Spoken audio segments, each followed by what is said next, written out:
আসসালামু আলাইকুম। আশা করি সবাই ভালো আছেন। আমেরিকার প্রেসিডেন্ট ট্রাম্প উনি শপথ নেওয়ার পর থেকে ভারত আর খুব একটা ভালো নেই। যদিও ভারত সরকার মনে করেছিল ট্রাম্প ক্ষমতায় বসলে এশিয়ার মধ্যে সব থেকে সুবিধাজনক স্থানে থাকবে ভারত, কিন্তু ট্রাম্প প্রশাসনের নেওয়া বিভিন্ন পদক্ষেপে ইতিমধ্যে ভারতের বিপক্ষে যাওয়ায় সেই গুড়ে আপাতত বালি। অবৈধ ভারতীয়দের যেমন দেশে ফেরত পাঠানো হচ্ছে, ঠিক তেমনি ভারতের উপরে চাপিয়ে দেওয়া হয়েছে অতিরিক্ত শুল্ক।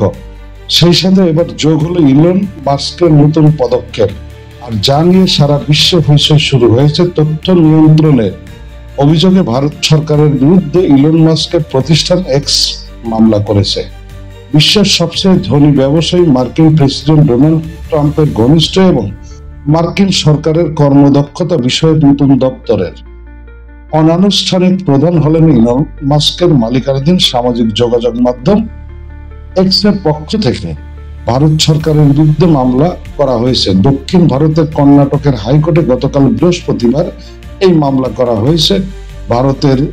ভারতে বেআইনি ভাবে বিষয়বস্তু অর্থাৎ কন্টেন্ট নিয়ন্ত্রণ করা হচ্ছে এবং ইচ্ছামতো সেন্সরশিপ চালানো হচ্ছে বলে অভিযোগ করা হয়েছে। ইলন মাস্কের সংস্থা এক্স এর কৃত্রিম মেধাভিত্তিক আলাপচারিতার মাধ্যমে গ্রোথ 3 নিয়ে ইতিমধ্যে যথেষ্ট অস্বস্তিতে পড়েছে ভারত সরকার। কারণ বিজেপির কেন্দ্রীয় সরকার এবং প্রধানমন্ত্রী নরেন্দ্র মোদীকে নিয়ে একাধিক বিতর্কিত বিষয়ে গ্রোথ 3 এমন উত্তর দিয়েছে এবং দিচ্ছে যাতে নড়ে চড়ে বসেছে ভারতের প্রচার মাধ্যম, এমনকি খোদ বিজেপি সরকার।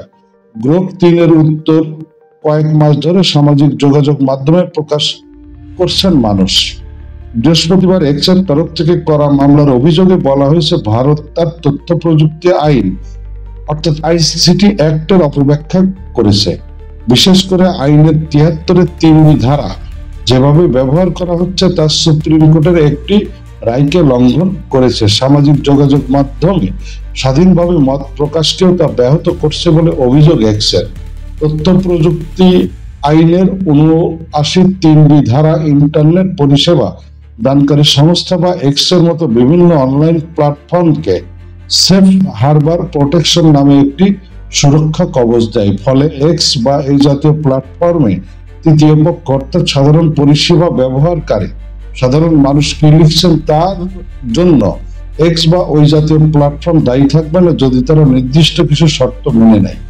মামলায় অভিযোগ করা হয়েছে সরকার ওই ধারা ব্যবহার করে তথ্য কন্টেন্ট নিয়ন্ত্রণের চেষ্টা করছে। এটি একটি সমান্তরাল আইনি ব্যবস্থা যা আইন বহির্ভূত ভাবে তৈরি করা হয়েছে বলে মনে করছেন ইলন মাস্কের সংস্থা। তাদের অভিযোগ সরকার নিজেই নিজের আইন ভাঙছে, কারণ তথ্য প্রযুক্তি আইনের 69 ধারাতে যে কাঠামোগত আইন সুবিধা অনলাইন পরিষেবা প্রদানকারীদের দেওয়া হয়েছে তা ভঙ্গ করা হচ্ছে। তথ্য প্রযুক্তি আইনের 69-এর ধারায় বলা হয়েছে জাতীয় নিরাপত্তা, আইন শৃঙ্খলা পরিস্থিতি সহ ওই জাতীয় পরিস্থিতি মোকাবেলায় সরকার তথ্য নিয়ন্ত্রণ করতে পারবে। এখানে সুপ্রিম কোর্টের পুরনো একটি রায়ের কথা উপস্থাপন করেছেন এক্স এর আইনজীবীরা।